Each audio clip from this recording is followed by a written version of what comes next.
இப்போ பார்த்தீங்கன்னா அதில் இருக்கிற ஆயில் வந்து 50% ரெடியூஸ் ஆகி நல்ல கிறிஸ்பியாக சூப்பரான ஒரு சிப்ஸாக வந்து நம்ம குவாலிட்டியாக கொடுக்க முடியும். அடுத்த ஸ்டேஜ் வந்து ஸ்லைசிங்க. ஸ்லைசிங்கிறது பொறுத்தளவுக்கு ரொம்ப ஈஸியாக இருக்குங்க. மற்ற சிப்ஸை விட பொட்டேட்டோ சிப்ஸ் போடுறது வந்து ப்ரொடக்ஷன் ஜாஸ்தியாக இருக்கும், ஈஸியாக இருக்கும். முக்கியமான ஒரு விஷயம் என்னன்னு பார்த்தீங்கன்னா மைண்டில் அந்த ஃப்ரீக்வன்சி செட் பண்ணிடணும். நான் வந்து பொருள் விற்கிறேன், அது தூய்மையானதாக இருக்கும், சத்தியமாக என் வயிற்றுக்கு சாப்பிட்றதுக்கு எப்படி இருக்குமோ அது பிரகாரம் நான் பண்ணுவேன் அப்படிங்கிற ஒரே ஒரு சிந்தனை போதுங்க, ஒரே ஒரு குறிக்கோள் போதும். நிச்சயமாக உங்களை அது வந்து கோடீஸ்வரன் ஆக்கி நிறுத்தியே தீரும். அது எந்த காரணத்துக்கும் நீங்கள் எந்த நிலைமையில் இருக்கீங்கிறது முக்கியம் இல்லை. தள்ளு வண்டியில் தள்ளிட்டு போய் இந்த சிப்ஸ் பிஸ்னஸ் பண்ணுறீங்களோ அல்லது ஷோரூம் போட்டு பிஸ்னஸ் பண்ணுறீங்களோ அதெல்லாம் முக்கியமே கிடையாது. வராமல் இருக்கவே இருக்காது. உங்களோட ஃப்ரீக்வன்சியை மட்டும் டியூன் பண்ணிக்கோங்க. ஃப்ரீக்வன்சி டியூன் பண்ணீங்க அப்படின்னா பிஸ்னஸ் டியூன் ஆகிடும். ஆனால் அது வந்து லாபத்திலிருந்து வந்துச்சா, நீங்கள் வந்து முதலீட்டிலிருந்து எடுக்கிறீங்களா அப்படிங்கிறதெல்லாம் ரொம்ப முக்கியம். ஏன்னா பர்சனல்களை வந்து பிஸ்னஸ்களை வந்து போட்டு குழப்பிக்க கூடாது. வந்து பொரிச்சு வந்ததுக்கு அப்புறமா கிட்டத்தட்ட 4 கிலோ சிப்ஸ், 3 லிருந்து 4 கிலோ சிப்ஸ் வரைக்கும் வந்து நீங்கள் லோட் பண்ணி ஆயில் ரிமூவ் பண்ணிக்கலாம். இன்னைக்கு நம்ம வீடியோவில் பார்த்தீங்கன்னா நம்ம இவ்வளோ நாள் வந்து மிஷினரிஸ் பற்றி தான் பார்த்துட்டு இருந்தோம். இப்போ ஒரு பிஸ்னஸ் எப்படி தொடங்குறது தான் அதுதான் சிக்கல். ஏன்னா வள்ளுவர் சொன்ன மாதிரி எண்ணி துணிக கர்மம் துணிந்த பின் எண்ணுவாம் என்பதுகளுக்கு ஒரு தொழிலை தொடங்குறதுக்கு முன்னாடி நம்ம வந்து தெளிவா யோசிக்கணும். தொடங்குறதுக்கு அப்புறமா முழிச்சோம் அப்படின்னு வச்சுக்கோங்களேன், கடன்காரனுக்கு வட்டி கட்டுறதுக்கும் பேங்குக்கு வட்டி கட்டுறதுக்கும் வாழ்க்கை சரியாவே போயிடும். அதனால ஒரு தொழிலை தொடங்குறதுக்கு முன்னாடி அது எவ்வளவு லாபகரமானது, இல்ல லாபம் வந்து பண்ணணும்னா நான் எந்த அளவுக்கு உழைக்கணும், எவ்வளவு லேபர்ஸ் வச்சுக்கணும், நான் எந்த அளவுக்கு கடன் வாங்கணும், இதெல்லாமே தெரியாம ஒரு தொழிலை ஆரம்பிச்சுட்டு அதுக்கப்புறம் வந்து சிரமப்படுறதை விட ஒரு தொழிலை பத்தி முழுசா ஓரளவுக்கு தெரிஞ்சுட்டு, இல்லைன்னா நீங்க 4 இடத்துக்கு அந்த இடத்துல வேலைக்கு போயிருந்தீங்க அதுக்கப்புறமா நம்ம தொழில் தொடங்குறப்ப வந்து கொஞ்சம் ஈஸியா இருக்கும். ஒருவேளை அந்த தொழிலுக்கு நம்மகிட்ட எக்ஸ்பீரியன்ஸ் இல்லைன்னு வச்சுக்கோங்களேன், நம்மளால வந்து பண்ணிக்க முடியும். அதாவது இன்னைக்கு பொறுத்தளவுக்கு வந்து உங்களுக்கு எல்லாமே வந்து இன்டர்நெட்ல கிடைக்குது, எல்லாமே வந்து நம்மளுக்கு வந்து இந்த மாதிரியான மிஷினரிஸ் தயார் பண்றவங்க கூட கொஞ்சம் ட்ரைனிங்ஸ் கொடுத்துறாங்க. அது ஒரு பெரிய பிரச்சனை இல்லை. பட் இருந்தாலும் உங்களுக்கு வந்து அந்த தொழிலை பத்தின ஒரு அப்பழுக்கற்றாத நாலேஜ் இருந்ததுன்னா மட்டும்தான் அந்த தொழில் வந்து உங்களுக்கு லாபகரமானதா இருக்கும். நீங்க யாரும் நம்பியும் தொடங்காதீங்க. நீங்க 4 பேர்த்த வந்து கூட்டிட்டு வரீங்க, வேற யாராவது வந்து நம்ம வச்சு நம்ம பண்றோம் அப்படிங்கறத வச்செல்லாம் நம்ம எந்த காரணத்துக்கு நம்ம தொழில் தொடங்கிடக்கூடாது. ஏன்னு கேட்டா அவங்க வந்து கொஞ்ச நாள் இருப்பாங்க, மறுபடியும் போயிடுவாங்க. இதெல்லாம் சேஞ்சஸ் ஆகிறதுக்கு வந்து நிறைய சான்சஸ் இருக்கு. அதனால ஒரு சிறு தொழில் அப்படிங்கிறப்ப உங்களுக்கு அதை பத்தின முழு நாலேஜ் இருக்கணும். ஸோ அந்த வகையில தான் வந்து இனி வர சீரீஸ் எல்லாமே நிறைய வீடியோஸ் வந்து எங்ககிட்ட இருக்கிற மிஷினரிஸ் பத்தின தொழில் என்னென்னலாம் பண்ண முடியும், எப்படி எல்லாம் வந்து அதை லாபகரமாக கொண்டு வர முடியும், அதை வந்து நீங்க அதுக்கு வந்து என்னென்ன கவர்மெண்ட் சப்போர்ட்ஸ் இருக்கு அப்படிங்கிற இன்ஃபர்மேஷன் நம்ம வந்து கொஞ்சம் தெளிவா சொல்லலாம்னு இருக்கேன். அதாவது சிப்ஸ் எடுத்தீங்க அப்படின்னா உங்களுக்கு வந்து இதுல நேந்திரன் சிப்ஸ் பண்ண முடியும், அதுக்கப்புறம் வந்து பொட்டேட்டோ சிப்ஸ் பண்ண முடியும், இந்த மரவள்ளி கிழங்கு சிப்ஸ், இன்னும் நிறைய பாவக்காய் சிப்ஸ், இது மாதிரி நிறைய சிப்ஸ் இண்டஸ்ட்ரிங்கிறது வந்து ரொம்ப பெருசு. அதுல வந்து இன்னைக்கு வந்து ஒரே ஒரு மெயினா வந்து ஒரு மைண்ட்ல வச்சுக்கோங்க, நான் இப்ப சொல்றது ரொம்ப இம்பார்ட்டன்டான பாயிண்ட், இந்த ஆயிலினுடைய குவாலிட்டி. இதை வச்சுதான் உங்களுக்கு அந்த பிசினஸ் வந்து மூவ் ஆகுது. நம்ம அப்படியே போக போக இது எல்லாத்தையும் பேசிட்டே போவோம். இப்ப நம்ம பிராக்டிகலான சில விஷயங்களுக்கு நம்ம வந்துருவோம். ஆயில்னா ஒரு ஆயிலை எடுத்து அது தீர்ற வரைக்கும் யூஸ் பண்ணி அதில் இருக்கிற அந்த ஃபேட்டி ஆசிட்ஸ் எல்லாமே கம்ப்ளீட்டா மாறி, சோ இந்த மாதிரியான பிரச்சனைகள் எல்லாம் வந்து இருக்கவே கூடாது. நீங்க போக போக போக போக உங்களுக்கு ஆர்டர்ஸ் இன்க்ரீஸ் ஆகணும் அப்படின்னா நீங்க ஆயில்ல ரொம்ப சூப்பரான கான்சென்ட்ரேட் பண்ணணும், சுகாதாரத்துக்கு ரொம்ப இம்பார்ட்டன்ஸ் கொடுக்கணும். சோ இது எல்லாமே இருந்ததுன்னா உங்களுக்கு உங்களோட தொழிலை வந்து அடிச்சுக்கவே முடியாது. ஏன்னா இந்த தொழில் பொறுத்தளவுக்கு வந்து பெரிய அளவு காம்படிஷன் கிடையாதுங்க. ஏன்னு கேட்டீங்கன்னா உங்க உள்ளூர்ல வந்து மீறி இருந்தா ஒரு கடை இருக்கும், இல்ல 2 கடை இருக்கும், அவ்வளவுதான். அது போக நம்மளுக்கு வந்து வேர்ல்டு ஃபுல்லுமே நம்மளால இந்த ப்ராடக்ட்ஸ் வந்து எக்ஸ்போர்ட் பண்ண முடியும், எல்லாத்துக்குமே கொடுக்க முடியும். ஏன்னா இந்தியன் ப்ராடக்ட்ஸ் வந்து யூஎஸ்ல ரொம்ப ஃபேமஸ், சிப்ஸ் எல்லாம் நிறைய வந்து எக்ஸ்போர்ட் ஆயிட்டு இருக்கு. நீங்க கேரளா பாத்தீங்க அப்படின்னா நேந்திரன் சிப்ஸ்க்கு வந்து ரொம்ப ஃபேமஸ், நிறைய எக்ஸ்போர்ட் வந்து கேரளால இருந்து தான் போகுது. இன்னும் தமிழ்நாடு அவ்வளவா இல்ல, லோக்கல் மார்க்கெட் நம்பி தான் இருக்காங்க. பட் நம்ம லோக்கல் மார்க்கெட் நம்பியே நம்மளால வந்து லட்சக்கணக்கில் earn பண்ண முடியும். நீங்க இது எல்லாமே வந்து எப்படின்னு கத்துக்கணும். டெக்னிக்கல் விஷயங்களை மட்டும் கத்துக்கிறது பெருசு இல்ல. நீங்க வந்து இந்த மார்க்கெட்டிங் எப்படி பண்ணலாம், ஒரு மார்க்கெட்டிங்ல வந்து இன்னைக்கு ஒரு Facebook, Twitter, இல்லனா இந்த மாதிரியான Instagram, YouTube, இந்த மாதிரியான எவ்வளவோ ஆப்பர்ச்சுனிட்டிஸ் இருக்கு. எல்லாத்துக்குமே நீங்க மனம் திறந்து கொஞ்சம் இறங்கி போய் நின்று பேசுறதுக்குண்டான அந்த பழக்க வழக்கங்கள் நீங்க கத்துட்டீங்க அப்படின்னா உங்களால இந்த பிசினஸ் வந்து சக்சஸ்ஃபுல்லா பண்ண முடியும். முதல் மாதிரி இருந்த காலங்கள்லாம் மலையேறி போச்சு. உங்களால இன்னைக்கு ஒரு ஆன்லைன் மார்க்கெட்டிங் பண்ண முடியல அப்படின்னா உங்களோட ப்ராடக்ட்டை வந்து சரியான அளவுக்கு வந்து உங்களால கொண்டு போய் சேர்த்த முடியாது. நீங்க வந்து ஒரு உள்ளூருக்குள்ளேயே நான் கடை வச்சு வித்துட்டு இருக்கேன் அப்படிங்கறதெல்லாம் இனிமேல் சாத்தியம் இல்லைங்க. ஏன்னு கேட்டா இன்னைக்கு மார்க்கெட் வந்து பாத்தீங்க அப்படின்னா ஏதோ ஒரு மூலையில இருக்கிற கிராமங்களுக்கு கூட வந்து நம்மளோட ஆன்லைன் மார்க்கெட் வந்து போய் சேர்ந்துருச்சு. இந்த சோசியல் மீடியாஸ் எல்லாமே பயன்படுத்தி நம்ம டிவி வச்சு தான் யூஸ் பண்ணுங்கிற அவசியம் இல்ல. விளம்பரம் எல்லாம் முதல்ல போறதுக்கு ஏகப்பட்ட செலவாயிட்டு இருந்துச்சு. இப்ப நான் பேசுறது உங்களோட பேசிட்டு இருக்கிறது கூட ஒரு அட்வர்டைஸ்மெண்ட் தான். ஏன்னா இதெல்லாம் நம்ம ரொம்ப சீப்பா நம்மளால வந்து கம்யூனிகேட் பண்ண முடியுது. நிறைய லட்சக்கணக்கான மக்கள் கிட்ட நம்மளால கொண்டு போய் சேர்த்த முடியும். இதுல மெயின் என்னன்னு பாத்தீங்க அப்படின்னா மார்க்கெட்டிங். முதல் வந்து ப்ராடக்ட்டோட தரம், ரெண்டாவது வந்து மார்க்கெட்டிங் எப்படி நம்ம எல்லாம் பண்றோம்ங்கறதுடைய அந்த வித்தை, இத கொஞ்சம் கத்துக்கணும். மூணாவது வந்து கடனே வாங்க கூடாது. முடிஞ்ச அளவுக்கு கடன் கொஞ்சம் வாங்கினாலும் பரவாயில்ல, கையில எங்கயாவது அக்கம் பக்கம் இருக்கவங்க கிட்ட எல்லாம் கொஞ்சம் ரெடி பண்ணிட்டு முடிஞ்ச அளவுக்கு சின்னதா ஒரு தொழில் ஆரம்பிச்சு அதுக்கப்புறமா நீங்க வந்து எஸ்டாப்லிஷ் பண்ணீங்க அப்படின்னா இந்த தொழில வந்து சூப்பர் சக்சஸ் பண்ண முடியும். வாங்க அப்படியே நம்ம பேசிட்டே வேலையை பார்ப்போம். சிப்ஸுக்கு வந்துங்க தேங்காய் எண்ணெயிலையும் பண்ணலாம், ஆயிலையும் பண்ணலாம். ஃபார்ம் ஆயில் நம்ம வந்து பாம் ஆயில் ஊற்றி இருக்கிறோம். இந்த வீடியோ எப்படி பண்ணணுங்கிறதுக்காக வந்து நம்ம ஃபார்ம் ஆயில் செலக்ட் பண்ணி காமிச்சிருக்கிறோம். நீங்க குவாலிட்டியா பண்ணணும்னா நீங்க வந்து தேங்காய் எண்ணெய் ஊற்றி தான் பண்ணணுங்க. அதுதான் வந்து ரிச் டேஸ்ட்டுங்க, ஹெல்த்துக்கு நல்லதும் கூட. அதுக்கப்புறமா வந்து நம்ம வாழைக்காயை வந்து இந்த மாதிரி தோல் நீக்கி எடுத்துக்கலாங்க. தோல் நீக்கிறது ரொம்ப சுலபம் தான். கொஞ்சம் எக்ஸ்பீரியன்ஸ் ஆகிட்டிங்கன்னா கொஞ்சம் நல்லா ஃபாஸ்ட் ஆகிடும்.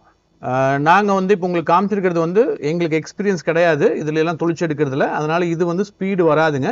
நீங்கள் இதில் இருக்கிறத முழுசுமே ஃபாலோ பண்ண வேண்டியதில்லை. கொஞ்ச நாள் நீங்கள் ட்ரைனிங் ஆகிட்டீங்கன்னா உங்களுக்கு ஈஸியான ஒரு வேலையாக வந்து இது அமைஞ்சிருங்க. முதல்ல நீங்கள் தோல் உரிச்சு ரெடியாக வச்சுக்கணுங்க. எவ்வளோ தேவையோ அவ்வளோ மட்டும் தோல் உரிச்சா போதும், மீதி வந்து காயாக இருக்கணும். நேந்திரன் சிப்ஸ் பொறுத்தளவுக்கு வந்து டைரெக்டாக வந்து ஆயிலில் விழுந்துடணுங்க. கட் பண்ண செகண்டே வந்து ஆயிலில் விழுந்துடணும். டிலே ஆச்சுன்னா அது கலர் சேஞ்ச் ஆகிடும். அதனால தான் ஸ்லைஸ் பண்ணது வந்து டைரெக்டாக ஆயிலில் விழுகிற மாதிரி நம்ம செட் பண்ணியிருக்கிறோம். சிப் சேல்ஸ்ன்னு பார்க்குறப்பங்க ஆயிலுக்கு வந்து 2 mm திக்னஸ் பிளேடுங்க. தேங்காய் எண்ணெய்க்கு வந்து 1.5 mm திக்னஸ் பிளேடு வந்து நம்ம உபயோகப்படுத்தணுங்க. அப்பதான் வந்து அது கரெக்டா பொரிஞ்சு வரும். சிப்ஸ் வியாபாரத்துல சவாலான காரியம் என்னன்னு பாத்தீங்கன்னா விலை நிர்ணயம்ங்க. விலை வந்து ஒரே ஃபிக்ஸட்ல நம்மளால விற்க முடியாது. அதுக்கோசரம் வந்து விலையை வந்து இன்க்ரீஸ் ரொம்ப அதிகமாகவும் திடீர்னு குறைச்சும் பண்ணி எல்லாம் விற்க முடியாதுங்க. சில நேரங்களில் வந்து நம்மளுக்கு ரொம்ப சீப்பாக வந்து வாழைக்காய் கிடைக்கும், பல நேரங்களில் விலை உயர்வாக கிடைக்கும். ஸோ விலை உயர்வான சமயத்தில் அதனுடைய லாபத்தை குறைச்சு நம்ம வந்து வியாபாரம் பண்ணணும். விலை கொஞ்சம் கம்மியா இருக்கிற சமயத்துல வந்து நம்மளால கொஞ்சம் லாபத்தை எடுத்துக்க முடியும். ஸோ இது மாதிரி பேலன்ஸ்டிங்கா பண்ணீங்கன்னா தான் நம்மளால வியாபாரத்தை இன்க்ரீஸ் பண்ண முடியும். நம்ம இந்த மாதிரி டைரக்டா ஃப்ரைங் பண்ணி எடுக்கிறப்ப இந்த கலர் வந்துருங்க. இந்த கலர் வந்து கிளீனா எல்லோ கலர் வந்து வரணும் அப்படின்னா இமீடியட்டா வந்து நம்ம அந்த ஃப்ரையிங் வந்து ஆரம்பிச்சிடணும். எப்பயுமே ஃபுட் பிஸ்னஸ்ல இருக்கிறவங்க ஒரு படி முன்னாடி நின்று யோசிக்கணுங்க.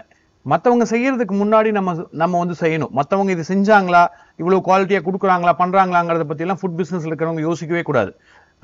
ஸோ அது மாதிரி இருக்கிறதுல தான் நான் ஒரு மிஷின் இப்போ நான் அறிமுகப்படுத்த போறேன். ஸோ இது வந்து இந்த சிப்ஸ் மிஷின்ஸ்ல வந்து யாரும் இந்த மிஷின்ஸை யூஸ் பண்றதில்ல அதிகமா. அதுக்கு என்ன காரணம்னு தெரியல. பட் இது யூஸ் பண்றப்ப வந்து சில பெனிஃபிட்ஸ் இருக்கு. ஸோ இந்த மிஷின் தான். இந்த ட்ரையர் மிஷின் வந்து நம்மளுக்கு என்ன யூஸ்ன்னு பார்த்தீங்கன்னா இதில் இருக்கிற எக்ஸஸ் ஆயிலை வந்து ரிமூவ் பண்ணிடு. இதை நம்ம வந்து சொல்றப்ப வந்து நம்மளுக்கு வந்து கிட்டத்தட்ட 30% ஆயிலுக்கு மேலே வந்து குறையும். 30% to 50% ஆயில் வந்து நம்ம அந்த அந்த அந்த பதார்த்தத்து மேலே இருக்கக்கூடிய ஆயில் வந்து கம்மியாகும். ஸோ அதன் மூலியமா என்ன ஆகும்னு பார்த்தீங்க அப்படின்னா நல்ல ஒரு மார்க்கெட்டிங் பண்ண முடியும். ஏன்னா ஆயில் குறைஞ்ச ஆயிலில் வந்து நம்ம ப்ராடக்ட் வந்து கொடுக்க முடியும். ஒரு எக்ஸாம்பிளுக்கு இந்த சிப்ஸ் இதில் பாருங்க, ஆயில் வந்து ட்ரையா இருக்கும். சிப்ஸ் வந்து ரொம்ப ட்ரையா இருக்கும். ஸோ இந்த சிப்ஸ் கொடுக்குறப்ப வந்து நம்மளுக்கு மார்க்கெட்டில் நல்ல வேல்யூ இருக்கும். நம்ம நாள் வந்து நல்லா இருக்கும், சீக்கிரமா கெட்டு போகாது. இதுலயே வந்து ஆயிலை விட்டுட்டீங்கன்னு வச்சுக்கோங்களேன், அந்த ஆயில் திரும்ப உள்ளிழுக்கப்பட்டு சிப்ஸ்குள்ள வந்து உங்களுக்கு அந்த 100% ஆயில் அப்படியே இருக்கும். இப்போ பார்த்தீங்கன்னா அதில் இருக்கிற ஆயில் வந்து 50% ரெடியூஸ் ஆகி நல்ல கிறிஸ்பியா சூப்பரான ஒரு சிப்ஸாக வந்து நம்ம குவாலிட்டியாக கொடுக்க முடியும். ஒன்றும் இல்லைங்க, இதே நேந்திரன் பனானாவை ரெண்டா பொழந்தீங்க அப்படின்னா அது வந்து சக்கரை வரட்டின்னு ஆயிடும். இந்த சிப்ஸுக்கு பதிலாக கேரளாவில் ஒரு ட்ரெடிஷ்னலாக டிஷ்ஷுங்க. இது என்ன பண்ணுவாங்கன்னு பார்த்தீங்கன்னா இது வந்து கிறிஸ்பியாக இருக்காது. இது நம்ம இதே ஆயிலில் ஃப்ரை பண்ணி எடுக்கிறப்ப வந்து பார்த்தீங்கன்னா நல்லா பொறுன்னு இருக்கும், பிஸ்கட் மாதிரி இருக்கும். பொரிச்சு எடுத்ததை மறுபடியும் வந்து அவங்க வந்து சர்க்கரையில் கலந்துருவாங்க, ஜாகரியில் போட்டு நல்லா பரட்டி எடுக்கிறப்ப வந்து அது நல்ல டேஸ்ட்டுங்க. அது வந்து ஒரு வேற டிஷ் மாதிரி இருக்கும். பனானா சிப்ஸ் மாதிரி தெரியாது. பாருங்க, இப்போ ஃப்ரை பண்ணி எடுத்துருக்கிறோம். இப்போ இதை வந்து இது அதுக்கப்புறம் ஆயிலை ரிமூவ் பண்ணிட்டு இதை நம்ம வந்து ஒரு ஜாகரியில வந்து நல்லா புரட்டி எடுத்தோம் அப்படின்னாக்கா இது நல்லா ஒட்டிக்குங்க உள்ள. அப்போ வந்து அது வந்து நல்ல டேஸ்டியா, அது ஒரு வித்தியாசமான டேஸ்ட் இருக்கும். அது வந்து கேரளாவுக்கே இருக்கக்கூடிய ஒரு ட்ரெடிஷ்னலான டிஷ்ஷுங்க. குறிப்பா அதுக்கப்புறம் பேக்கேஜிங் எப்பவுமே வந்து ஒரு நல்ல ஒரு லுக்கான பேக்கேஜிங்ல பண்ணணுங்க. இந்த சலங்கிற ஓலை மாதிரியான சவுண்டு தாங்க சிப்ஸோட குவாலிட்டியே வந்து தூக்கி நிறுத்தும். அடுத்து நம்ம வேற ஒரு பிளேடை பயன்படுத்தி நீளமான ஃபிங்கர் சிப்ஸ் மாதிரியான பனானா சிப்ஸை நம்ம வந்து ட்ரை பண்ணி பார்ப்போம். ஸோ இது வந்து நீளமா இருக்கும். நீங்க ஒரு டப்பால போட்டு பேக் பண்ணி கொடுத்துடலாம். இது ஃபிளேவர்ஸையும் நீங்க வந்து மாற்றி அமைக்கலாம். வேற ஏதாவது ஒரு ஃபிளேவர்ஸ் நீங்க போட்டு கொடுக்கலாம். இதோட டேஸ்ட் வந்து ரெகுலர் சிப்ஸை விட கொஞ்சம் வேற மாதிரி இருக்கும். ஒரு டிஃபரன்ஸ் இருக்கும். இது சில பேருக்கு பிடிக்கும், ரெகுலர் சிப்ஸ் சில பேருக்கு பிடிக்கும். அவ்வளவுதாங்க. இது மாதிரி கொஞ்சம் வித்தியாசமா ட்ரை பண்ணோம் அப்படின்னா இதுல நிறைய சேல்ஸ் வந்து நம்மளால வந்து அச்சீவ் பண்ண முடியும். உங்களுக்கு தோணலாம் எல்லாத்துக்கும் ஒரு மிஷினை வாங்கிட்டு இருக்கணுமான்னு சொல்லிட்டு. மெஷின் இல்லைன்னா வேலையாகாதுங்க. ஏன்னா இன்னைக்கு வந்து லேபர் பற்றாக்குறை வந்து அதிகமா நிலவுது. அப்போ நீங்க வந்து மெஷின்ஸை டிபெண்ட் பண்ணி இல்லை அப்படின்னா உங்களுக்கு ப்ரொடக்ஷன் வந்து ரொம்ப ஸ்லோவாயிடும். ரெண்டாவது காஸ்ட் வந்து ஒரு சிப்ஸோட காஸ்ட் வந்து கூடுதலாயிடும். ஸோ அதனால நீங்க மிஷின் வாங்குறத பத்தி யோசிக்கவே வேண்டாங்க. மிஷின் வாங்கி தான் ஆகணும். மிஷின் வாங்கிட்டீங்கன்னா தான் உங்களுக்கு வந்து ப்ரொடக்ஷன் வந்து கரெக்டா கொடுக்க முடியுங்க. நெக்ஸ்ட் நம்ம பொட்டேட்டோ சிப்ஸுங்க. இதுக்கு நம்ம ஃபர்ஸ்ட் வந்து கிளீனா தோல் உரிச்சுக்கணுங்க. இப்போ இந்த தோல் உரிக்கிறது இந்த மிஷின்ல போட்டீங்கன்னா மட்டும்தான் சீக்கிரமா உரிக்க முடியும். ஒருவேளை இது கையில உரிக்கணும் அப்படின்னாலாம் பாசிபிலிட்டிஸே இல்லைங்க. இல்ல உரிக்காம போட்டாலும் அதோட டேஸ்ட் வந்து மாறுங்க. அதனால கம்பல்சரி பீலிங் மிஷின் வச்சு நம்ம உரிச்சிடணுங்க. அது என்ன 1.5 நிமிஷத்துல உரிச்சிடும். எங்ககிட்ட பொட்டேட்டோ பீலிங் மிஷின்ஸ் வந்து 10 கிலோ மற்றும் 20 கிலோங்கிற சைசஸ்ல உங்களுக்கு கிடைக்குதுங்க. ஒரு தடவையில 10 கிலோ போட்டுக்கலாம், இன்னொரு மிஷின்ல ஒரு தடவையில 20 கிலோ போட்டுக்கலாம். இப்போ இந்த பொட்டேட்டோ பாருங்க எவ்வளவு கிளீனா மொட்டு மாதிரி உறிஞ்சு வந்திருக்குன்னு சொல்லிட்டு. பொட்டேட்டோ பீலிங் மிஷின்ஸ் பொறுத்தளவுக்கு வந்துங்க தரமான மிஷினா செலக்ட் பண்ணி உபயோகப்படுத்தணுங்க. ஏன்னா அதுக்குள்ள இருக்கிற எமரி, அதாவது மேல சுத்தி ஒட்டி இருக்கிற வந்து அந்த எமரியான சர்ஃபேஸ் வந்து பாத்தீங்கன்னா ஈவனா இருக்கணுங்க, ஒரே மாதிரியானதா இருக்கணும், நல்லா நைஸா இருக்கணும். அதை வந்து ரஃப் அண்ட் டஃபா இருந்ததுன்னா அதுல வந்து வேஸ்டேஜ் ஜாஸ்தியா வருங்க. அடுத்த ஸ்டேஜ் வந்து ஸ்லைசிங்க. ஸ்லைசிங்கிறது பொறுத்தளவுக்கு ரொம்ப ஈஸியாக இருக்குங்க. மற்ற சிப்ஸை விட பொட்டேட்டோ சிப்ஸ் போடுறது வந்து ப்ரொடக்ஷன் ஜாஸ்தியாக இருக்கும், ஈஸியாக இருக்கும், வேலை வந்து ரொம்ப சுலபமாக இருக்கும். சேம் டைம் வந்து சேல்ஸ் வந்து அதிகமாக இருக்குங்க. பொட்டேட்டோ சிப்ஸ் தான் வந்து சேல்ஸ் இருக்கிறதுலே அதிகம். அதில் வந்து பார்த்தீங்கன்னா நம்ம வந்து ஆயில் ரிமூவ் பண்ணிட்டு கொடுத்தீங்க அப்படின்னா சேல்ஸ் வந்து இன்னும் அதிகமாக இருக்கும். ஆயில் ரிமூவ் பண்ணிட்டு சேல் பண்ணுறப்ப அதோட செல்ஃப் லைஃபும் வந்து ஜாஸ்தியாக இருக்குங்க. ஒரு உதாரணத்துக்கு 1 மாதம் செல்ஃப் லைஃப் இருக்கக்கூடிய ஒரு சிப்ஸ் 2 மாதத்துக்கு உங்களுக்கு செல்ஃப் லைஃப் வந்து இம்ப்ரூவ் ஆகும். பொட்டேட்டோ சிப்ஸை நேந்திரன் சிப்ஸ் மாதிரி டேரெக்டாக எண்ணெயில் வறுத்தெடுக்க முடியாதுங்க. முதல்ல நம்ம உப்பு தண்ணியில் கொஞ்சம் நேரம் ஊற வச்சுட்டு அதுக்கப்புறம் நம்ம வந்து டேரெக்டாக ஃப்ரைங் போயிடலாம். டேரெக்டாக ஃப்ரைங் போகிறதுக்கு முன்னாடி இந்த வாட்டரை வந்து நம்ம ரிமூவ் பண்ணணும். ட்ரையரில் போட்டு வாட்டரை ரிமூவ் பண்ணிட்டோம்னா நம்மளுக்கு க்ளீனாக இருக்கும். இந்த திக்னஸ் பார்த்தீங்கன்னா 1.5 mm பிளேடுங்க. இது நெக்ஸ்ட் வந்து 2 mm. இது கொஞ்சம் திக்காக இருக்குங்க. இப்போ நீங்கள் பார்க்குறது உருளைக்கிழங்கு சில்லி சிப்ஸுங்க. நீங்கள் கடையில் சாப்பிட்ருப்பீங்க, மசாலா தடவி அதை வந்து ஃப்ரை பண்ணி எடுத்துருப்பாங்க. சின்ன குச்சி குச்சியாக இருக்கும் இல்லைங்களா, அது குச்சி சிப்ஸ்னு சொல்லுவோம். ஸோ இதை நம்ம வந்து இப்போது ஸ்லைஸ் பண்ணி எடுத்துக்கலாம் முதல்ல. அப்போ ஃப்ரை பண்ணுறப்ப எல்லாம் ஒட்டுக்கா பண்ணிக்கலாம். பாருங்கள், இதுதான். இதுக்கு மேலே வந்து நீங்கள் மசாலா தடவுனீங்க அப்படின்னா இது வந்து உருளைக்கிழங்கு சில்லி சிப்ஸ் ஆகிடும். அடுத்து நம்ம இதில் இருக்கிற வாட்டர் ரிமூவ் பண்ணணுங்க. இப்போ நம்ம வந்து ட்ரையரில் போட்டு ரிமூவ் பண்ணுறப்ப கம்ப்ளீட்டாக நம்மளுக்கு வந்து வாட்டர் வந்து வெளியில் வந்துடும். இதை நீங்கள் மேனுவலாகவும் ட்ரை பண்ணலாம். கொஞ்சம் நேரம் வந்து அப்படியே வந்து பரப்பி போட்டு உலர வைக்கலாம். பட் ஸ்ட்ரக்சர் ஸ்பாயில் ஆகிடும், அந்த கலர் வந்து போயிடும். இப்போ இருக்கிற அந்த ஒயிட் கலர் வந்து நம்மளுக்கு வந்து அப்படியே மெயின்டைன் ஆகும். சிப்ஸ் வந்து ஃப்ரை ஆகி வர்றப்ப அந்த ஒயிட் கலர் அப்படியே மெயின்டைன் ஆகுங்க.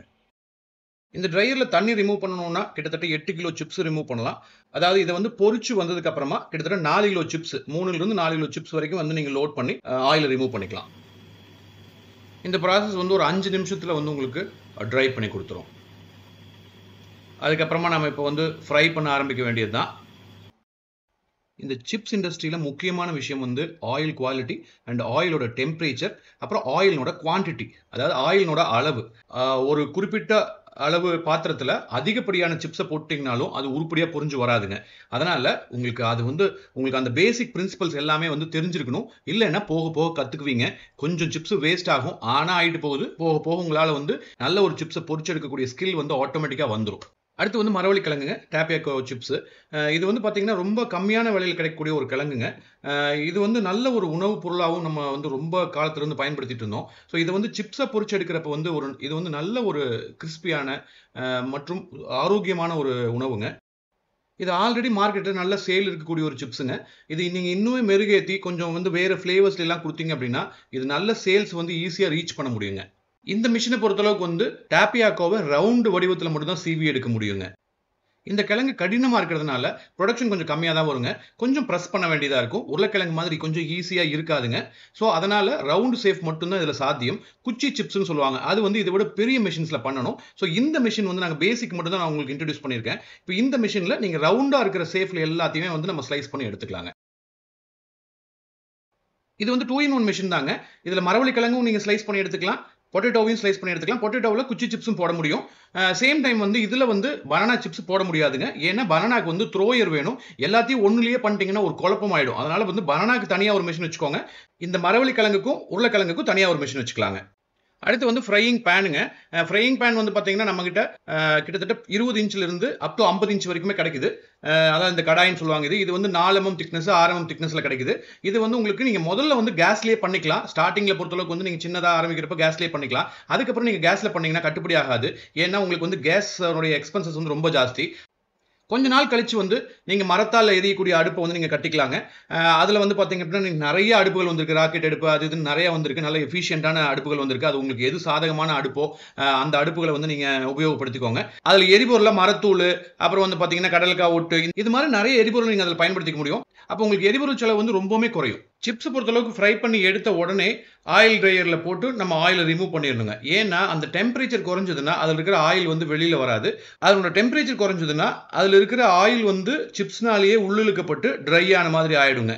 பட் நீங்கள் வந்து முதல்லையே சிப்ஸை வறுத்து எடுத்த உடனே அந்த டெம்பரேச்சர் குறையிறதுக்கு முன்னாடியே ஆயில் ட்ரையரில் போட்டு ஆயிலை வந்து ரிமூவ் பண்ணிட்டோம்னா ஆயில் வந்து கிட்டத்தட்ட ஒரு 30-40% வந்து ஆயில் வந்து வெளியில் வந்துருங்க. இந்த சிப்ஸ் கிட்டத்தட்ட முழுமை அடைஞ்சிருச்சுங்க. இப்போ நம்ம வந்து மசாலா சேர்க்க வேண்டியது தான் பாக்கி. ஸோ இப்போ இதில் வந்து நம்மளுக்கு வந்து ஜென்ரலாக வந்து பார்த்தீங்கன்னா ஒரு கிறிஸ்பியான மசாலா, அதாவது காரமாக அல்லது பெப்பர், இந்த மாதிரி நிறைய மசாலாஸ் இருக்குங்க. அதை நீங்கள் சேர்த்திட்டீங்க அப்படின்னா உங்களுக்கு ஃபைனலாக வந்து சிப்ஸ் ரெடி, பேக்கிங்க்கு போயிடலாம். இதை வந்து ஓப்பனில் நிறைய நேரம் வச்சிருக்கவும் கூடாது. அது இமீடியட்டாக பேக்கிங் போயிடணும். இல்லைன்னா வந்து உங்களுக்கு அந்த கண்டாமினேஷன் ஜாஸ்தி ஆகிடும். நம்ம சிப்ஸ் மேனுஃபேக்சர் பண்ணுறோம்னு வச்சுக்கோங்களேன், எல்லா இடத்துலையுமே வந்து ஹெல்த் கான்சியஸாக இருக்கணுங்க. ஒரு பொருளை நம்மளுக்கு எப்படி தயாரிப்போமோ அது மாதிரி தயாரிக்கணும். நிறைய இடத்துல நீங்கள் வீடியோஸ்லாம் பார்த்துருப்பீங்க, சிப்ஸ் தயாரிக்கிறது அல்லது இந்த பானிபூரி தயாரிக்கிறது எல்லாமே வந்து ஒரு ஹைஜீனிக் இல்லாத இடத்துல வந்து தயாரிக்கிற மாதிரி. ஸோ அதுதான் வந்து மெயின் ப்ராப்ளமே. ஸோ அது வந்து உங்களுக்கு உங்களோட மைண்ட் செட்டை மாற்றினீங்கன்னா நீங்கள் வந்து ஒரு நல்ல லெவலுக்கு வந்து ரீச் ஆவீங்க. இல்லைன்னா லோக்கல்லையே வந்து நம்ம சிப்ஸ் பேக்கெட் போட்டு வித்துட்டே இருக்க வேண்டியதான். நீங்கள் வந்து அடுத்தது வந்து பிராண்டிங் ஒன்று போகணும், அதுக்கப்புறம் வந்து நல்ல ஒரு வேர்ல்டு வைடு மார்க்கெட்டிங் பண்ணணும். ஒரு 10 வருஷத்துக்குள்ள வந்து நான் பெரிய லெவலில் அடைவேங்கிற அந்த முயற்சியோடு சேர்த்து பண்ணீங்க அப்படின்னா உங்களோட தொழில் நல்லா இருக்கும். ஸோ இதில் ஹெல்த் கான்சியஸ்ங்கிறது என்னன்னு கேட்டிங்கன்னா, சரியான மசாலா, சரியான அளவு சால்ட்டு, இல்லை ரொம்ப சால்ட் சேர்த்துனீங்க அப்படின்னா பிபி பேஷண்ட்ஸ்க்கு வந்து அது நல்லதில்லை. அதனால சரியான அளவில் மிகச்சரியான இன்கிரீடியன்ஸ் போட்டு நீங்க பண்ணீங்க அப்படின்னா இந்த சிப்ஸ் வந்து ரொம்ப ஹெல்தியான ஒரு ப்ராடக்ட்டா மாறும். இந்த வீடியோல பேக்கேஜிங் பத்தி எல்லாம் நான் வந்து காமிக்கலைங்க. பட் நெக்ஸ்ட் பேக்கேஜிங் வந்து ரொம்ப இம்பார்ட்டன்டான ஒன்று. ஏன்னா அதுல வந்து பல காஸ்ட்டுக்கு தகுந்த மாதிரியான பேக்கேஜிங்ஸ் இருக்கு. அதாவது வந்து சாதாரண பிளாஸ்டிக் பேக்கேஜிங்ஸ் இருக்கு. ரெண்டாவது வந்து பாத்தீங்கன்னா உங்களுக்கு வந்து எக்கோ ஃப்ரெண்ட்லி பேக்கேஜிங், அதாவது அட்டையாட்டா இருக்கக்கூடிய பேக்கேஜிங்ஸ் இருக்குங்க. டின் பேக்கேஜிங்ஸ் இருக்கு. நிறைய இது மாதிரியான பல்வேறு வகையான பேக்கேஜிங்ஸ் இருக்கு. உங்களோட காஸ்ட்டுக்கு தகுந்த மாதிரி நீங்க டிசைன் பண்ணிக்கோங்க. நான் உங்களுக்கு வந்து நீங்க டைரக்டா இந்த மிஷினரிஸ் எல்லாம் வாங்குறப்ப பண்றப்ப ஒரு தொழில் தொடங்கணும் அப்படிங்கிறப்ப நாங்க இந்த பத்தின டீடைல்ஸ் எல்லாம் முழுமையா உங்களுக்கு கொடுத்துருவோம். நீங்க அது தகுந்த மாதிரியான பேக்கேஜிங் மெட்டீரியல்ஸ் சூஸ் பண்ணி நீங்க பேக் பண்ணிக்கலாம். நம்ம பொட்டேட்டோ சிப்ஸ்க்கெல்லாம் வந்து வெறும் சில்லி பவுடர்ஸ் தாங்க ஆட் பண்ணியிருக்கோம். நாங்க மசாலாஸ் காமிக்கல. மசாலாஸ் நிறைய இருக்குங்க. நீங்க அது வந்து நீங்களே ஓனா ப்ரிப்பேர் பண்ணி நீங்க போடணும். அதாவது எப்பயுமே வந்து வாங்கி போடுறது அவ்வளவு டேஸ்டா இருக்காது. நீங்க ஓனா வந்து மசாலாஸ் ப்ரிப்பேர் பண்ணி டிஃப்ரெண்ட் ஃபிளேவர்ஸ்ல வந்து நம்ம கொடுத்தோம் அப்படின்னாக்கா சேல்ஸ் நல்லா இருக்குங்க. ஏன்னா இந்த சிப்ஸுக்காக வந்து நிறைய பேர் வந்து ஹெல்தியா இல்லைன்னு சொல்றதுனால தான் வாங்காம இருக்காங்க. நீங்க ஹெல்தியா மட்டும் கொடுக்குறோம், ஆயில்ல நல்ல ஆயில் யூஸ் பண்றோம் அப்படிங்கிற கேரண்டி அவங்களுக்கு போய் சேர்ந்துருச்சு அப்படின்னா முதல் கொஞ்சம் மாசம் வந்து சேல்ஸ் அப்படி இப்படி கம்மியாக தாங்க இருக்கும். நீங்க ஒன்ஸ் ரீச் பண்ணிட்டீங்க, நல்லா வந்து சோசியல் மீடியாஸ்ல எல்லாம் வந்து பரவலா நீங்க வந்து விளம்பரங்கள் கொடுத்து இல்லை ரீச் பண்ணிட்டீங்க அப்படின்னா நல்லபடியான சேல்ஸை வந்து அச்சீவ் பண்ண முடியும். ஏன்னா சிப்ஸுக்கு அவ்வளோ டிமாண்ட் இருக்கு. அதாவது நான் சொல்றது குவாலிட்டியான சிப்ஸுக்கு. ஏன்னா மக்களுக்கு வந்து வருஷம் வந்து ஹெல்தி அவேர்னஸ் வந்து ஜாஸ்தி ஆகிட்டே போகுதுங்க. அதனால நீங்க தரமான சிப்ஸை மட்டும் கொடுத்தீங்க அப்படின்னா உங்களோட சேல்ஸ் வந்து வித்தின் அ இயர் கிட்டத்தட்ட பூம் ஆயிடும். இது வந்து உருளைக்கிழங்கு குச்சி சிப்ஸுங்க. இப்போ இதுக்கும் பார்த்தீங்கன்னா நான் வந்து டைரெக்டான சில்லி பவுடர்ஸ் தான் சேர்த்துருக்கோம். இதில் வந்து நீங்கள் என்ன பண்ணணும்னு பார்த்தீங்கன்னா முதல்லயே ஃப்ரை பண்ணுறதுக்கு முன்னாடியே நம்ம வந்து ஒரு மசாலாவில் நம்ம எப்படி சில்லி கோபியெல்லாம் போடுவோம் இல்லைங்களா, அது மாதிரி வந்து நம்ம துவட்டி எடுத்து போட்டோம் அப்படின்னாக்கா அதில் வந்து மசாலா ஒட்டிக்குங்க. ஸோ அது மாதிரி இருக்கிறது தான் வந்து அந்த ரெட் கலர் மசாலா. அதிலே பார்த்தீங்கன்னா புதினா ஃப்ளேவர்ஸ் பண்ணலாங்க, ஜிஞ்சர் ஃப்ளேவர்ஸுங்க, அப்புறம் வந்து பார்த்தீங்கன்னா ட்ரெடிஷ்னல் ஃப்ளேவர்ஸ், இந்த மாதிரி நிறைய அதுலேயும் வந்து ஃப்ளேவர் மசாலாஸ் போட்டு அதுலேயும் வந்து கொடுக்கலாங்க. நீங்கள் உங்களோட கஸ்டமர்ஸ் எல்லாம் வந்து ரெகுலர் கஸ்டமர்ஸாக இருக்கணும். ஸோ இந்த வீக் இது ட்ரை பண்ணுவாங்க, நெக்ஸ்ட் வீக்கில் வந்து இன்னொன்று ட்ரை பண்ணுவாங்க, அப்ராட் போகிறப்ப ஏதாவது எடுத்துகிட்டு போவாங்க, அப்புறம் ஏதாவது ஃபங்க்ஷன்ஸ் வருதுன்னா உங்ககிட்ட பல்கான ஆர்டர்ஸ் கொடுப்பாங்க. ஸோ இது மாதிரி ரிச்சாக இருக்கணுங்க, ப்ராடக்ட் மட்டும் ரிச்சாக இருக்கணும்.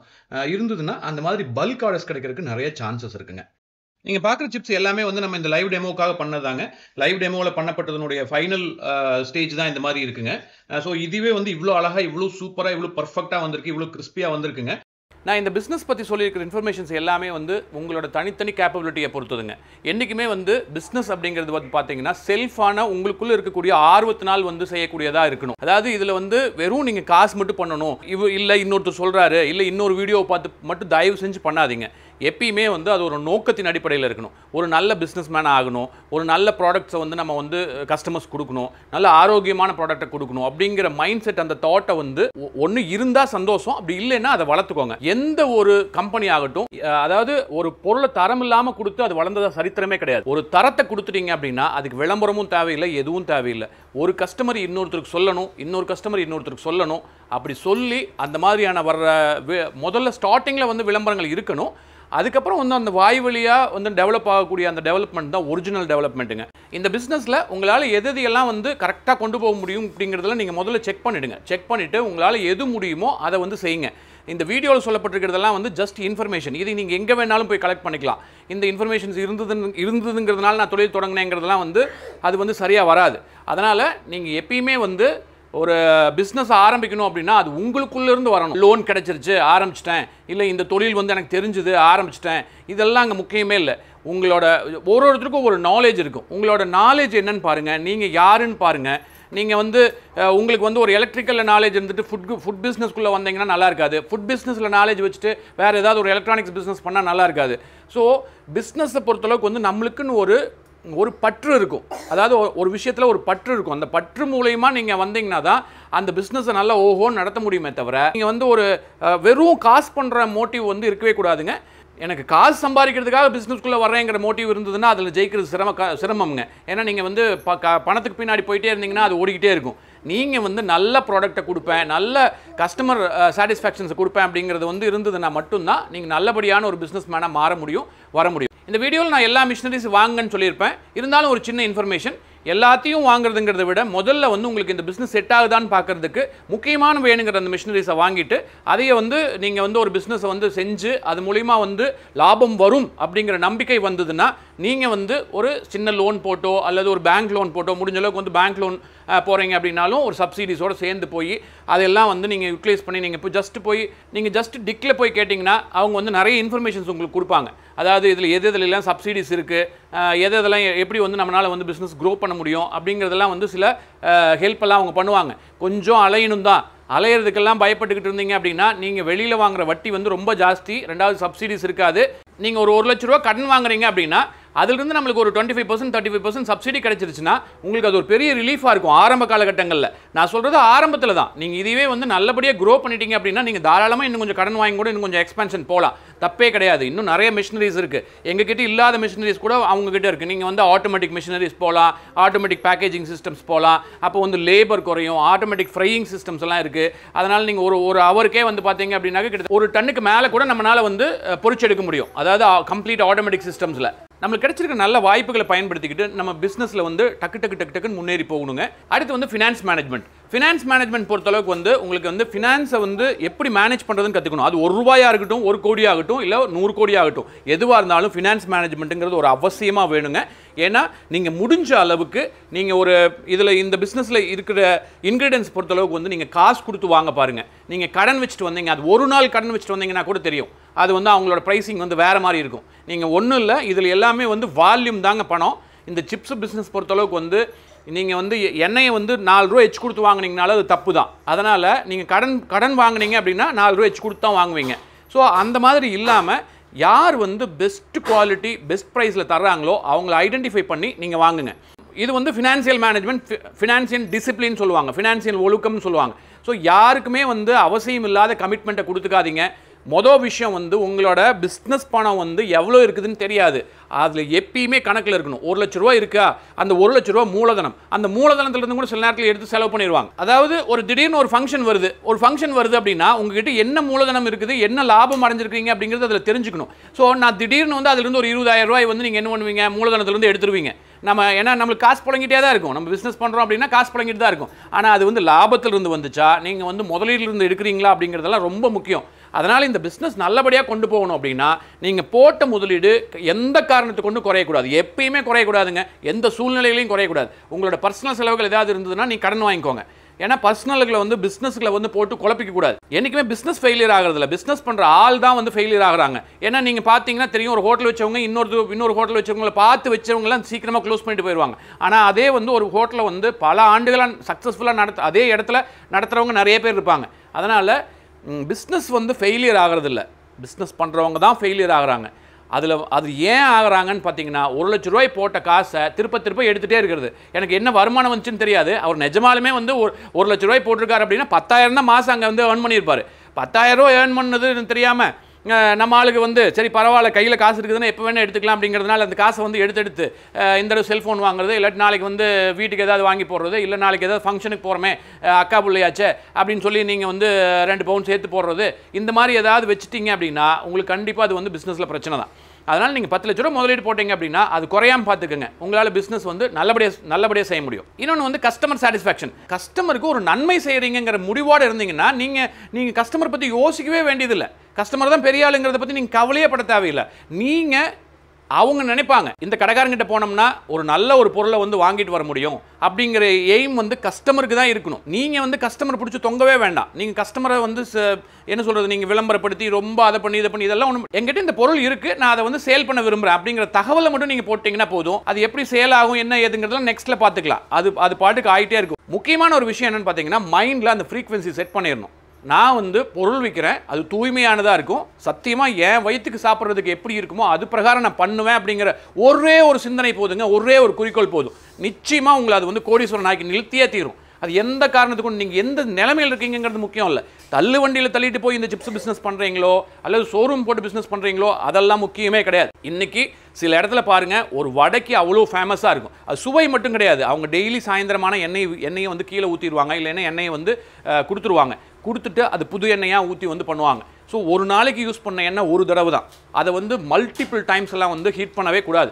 ஒரு தடவை நீங்கள் சூடு ஆஃப் பண்ணிட்டீங்க அப்படின்னா அது திருப்ப ஹீட் பண்ணவே கூடாது. திருப்ப ஹீட் பண்ணால் அதில் இருக்கக்கூடிய ப்ராப்ளம் ரொம்ப ஜாஸ்தி. இது நிறைய பேருக்கு தெரியாமல் இந்த தவறுகளை பண்ணிடுறாங்க. அதனால் வந்து இந்த ஃபுட் சேஃப்டி ப்ராப்ளம்ஸ்ல எல்லாம் வந்து மாட்டிடுறாங்க. ஸோ அது மாதிரிலாம் இல்லாமல் நீங்கள் ஃபுட் சேஃப்டியில் பிரச்சனையில் மாற்றீங்கிறதுக்காக தொழில் பண்ணக்கூடாது. திருப்ப சொல்கிறேன், கஸ்டமர் கிங்னு எப்போ நினைக்கணும்னு பார்த்தீங்கன்னா, கஸ்டமர் கிங் தான், இல்லைன்னு சொல்லலை. ஆனால் கஸ்டமருக்கு பயந்துக்க வேண்டாம். கஸ்டமருக்கு நல்ல பொருளை விற்கிறேன் அப்படிங்கிற ஆத்ம திருப்தியான வேலையை நீங்கள் பண்ணீங்க அப்படின்னா உங்களால் அந்த பிஸ்னஸ் சக்ஸஸ்ஃபுல்லாக ரன் பண்ண முடியும். இதுதான் இந்த பிஸ்னஸுடைய ஃபார்முலா, வேற எதுவுமே இல்லைங்க. உங்களுக்கு இடமோ நேரம் சரியில்லைங்கிறது இதெல்லாம் தேவையே கிடையாது. முதல்ல கரெக்டான ஒரு இடத்த சூஸ் பண்ணிட்டீங்கன்னா அது ஒரு வருஷத்துக்குள்ள அந்த பிஸ்னஸ் வந்தே தீரும், வராமல் இருக்கவே இருக்காது. உங்களோட ஃப்ரீக்வன்சியை மட்டும் டியூன் பண்ணிக்கோங்க. ஃப்ரீக்வன்சி டியூன் பண்ணீங்க அப்படின்னா பிஸ்னஸ் டியூன் ஆகிடும். ஓகே ஃப்ரெண்ட்ஸ், இன்னைக்கு நம்ம பார்த்த வீடியோவில் எல்லா இன்ஃபர்மேஷனும் உங்களுக்கு நான் முழுசாக கொடுத்துருக்கேன்னு நினைக்கிறேன். நீங்கள் வந்து இருந்தாலும் நீங்களும் வந்து லோக்கலில் அனலைஸ் பண்ணிட்டு இந்த பிஸ்னஸ் ஆரம்பிங்க. இந்த பிஸ்னஸில் இருக்கக்கூடிய எல்லா விஷயங்களையும் புரிஞ்சுக்கிட்டு ஆரம்பிச்சிங்க அப்படின்னா நிச்சயமாக இந்த பிஸ்னஸில் நல்லபடியாக வர முடியும். வணக்கம், வாழ்த்துக்கள். இன்னொரு நல்ல வீடியோவில் சந்திப்போம்.